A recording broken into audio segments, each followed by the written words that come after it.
Hello everyone. Back again with film recaps. In this video, I'm going to recap one of a thriller films from 2019, titled Aquaslash. Before we get to the storyline, I'd like to wish everyone a happy and great day. Without further ado, let's get straight to the storyline.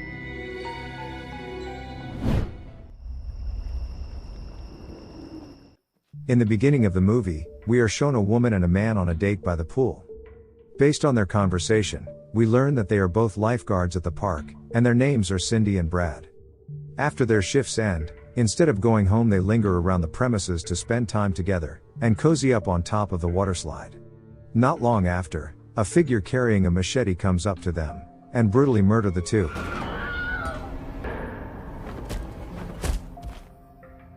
Some time later, the 2018 graduating class of Valley Hills High School are planning to hold their graduation event. They plan for the event to take place at a water park called Wet Valley. The idea was spouted by Alice, a Valley Hills High School alumni who was also the one who came up with the entire event. Much like every other graduation event, all the seniors are excited about spending time together. Not only that they'd get to swim and ride water slides, they also plan to stay at the water park for 3 days. It is now that we get introduced to our protagonist, Josh. He and his friends, Chad and Slim, started a band called the Blades, and they would perform sometime during the event.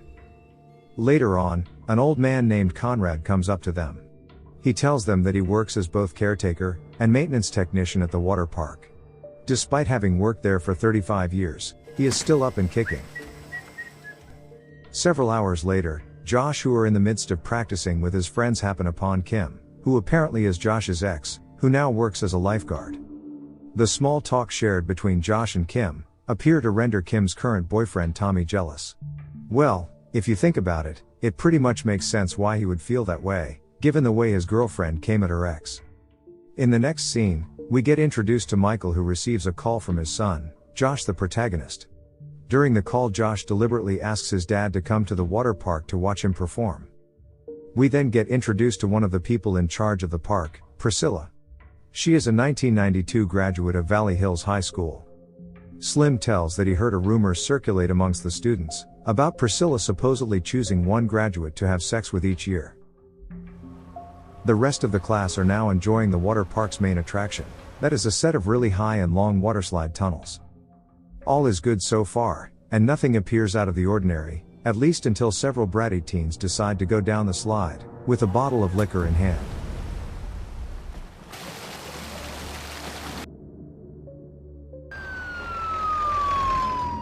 The incident prompts Paul, the owner of Wet Valley, to take action, and Conrad, the caretaker, to clean the pool from broken glass and blood. In the afternoon, Kim and Tommy happen to come across Josh, who are hanging out with Chad and Slim. Josh's friends summon Tommy to ask him to look for a cord extension. While Tommy get busy setting up the speaker and microphone cables, Josh opts to seize his opportunity to be alone with Kim in another area. Alone and sneaking behind Tommy's back, Kim and Josh start hooking up. Meanwhile, Josh's dad is having dinner with Priscilla. In the beginning, they are shown conversing, but we the audience aren't able to hear what they're saying at first. Based on their conversation, we learn that Priscilla is actually the wife of Paul, the owner of Wet Valley, while Michael, aka Josh's dad, is known as a wealthy man in the area. During the dinner, Michael voices that Paul doesn't know that he's got something good sitting right in front of him.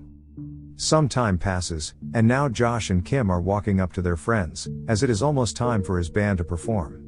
Several classmates are watching them from afar, and one of them says that something is going to happen to them. The seniors are now enjoying a performance by the Blades, who are performing 80s hits. Kim, who is watching, pretends to not like Josh's singing, and condemns the loud noises their instruments make. Josh's dad and Priscilla attend to watch Josh perform. Up until this point, Tommy is still unaware of the fact that his girlfriend cheated on him. But then, it turns out that one of the seniors had recorded Josh and Kim hooking up, and as now shares the video in the seniors group chat. Tommy sees the video and gets understandably furious. He runs up to the stage and beats Josh in front of everyone.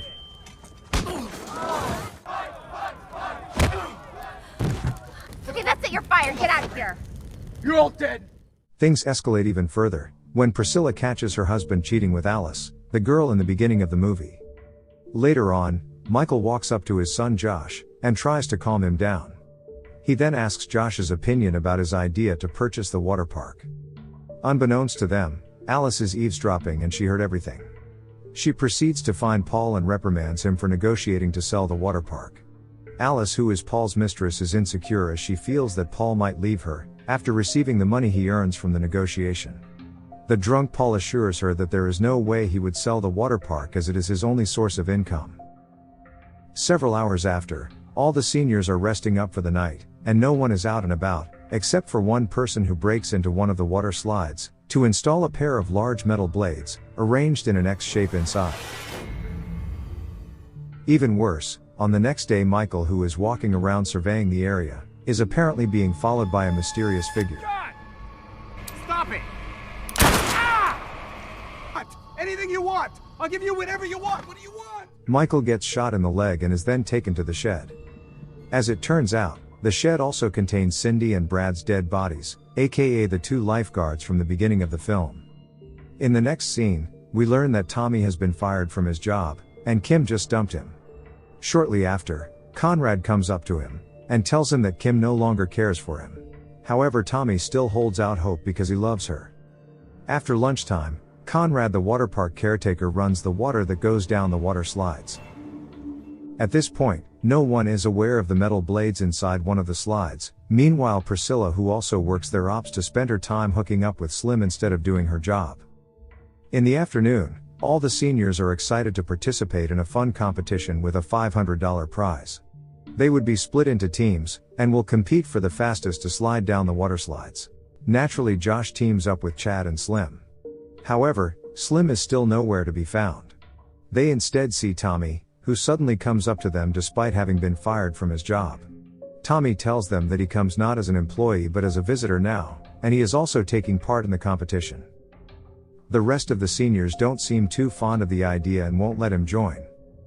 With Slim still nowhere in sight, Josh and Chad decide to ask him to team up with them. Not long after, Tommy, who had nothing better to do than stand around, notices something amiss. He takes note of a trail of water leaking out of one of the slides. He also finds remnants of the water slide's material, meaning someone has poked holes at the slide.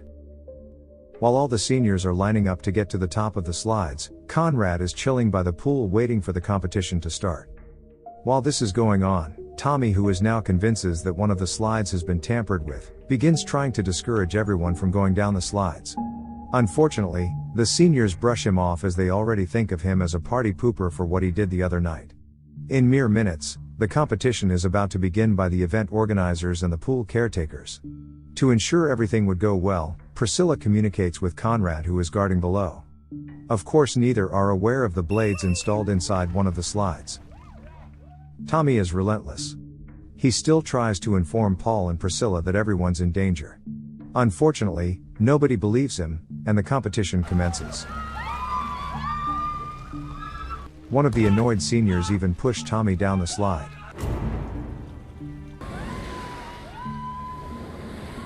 At the same time, 3 girls are going down the same slide, and as expected, they are instantly mutilated by the blades.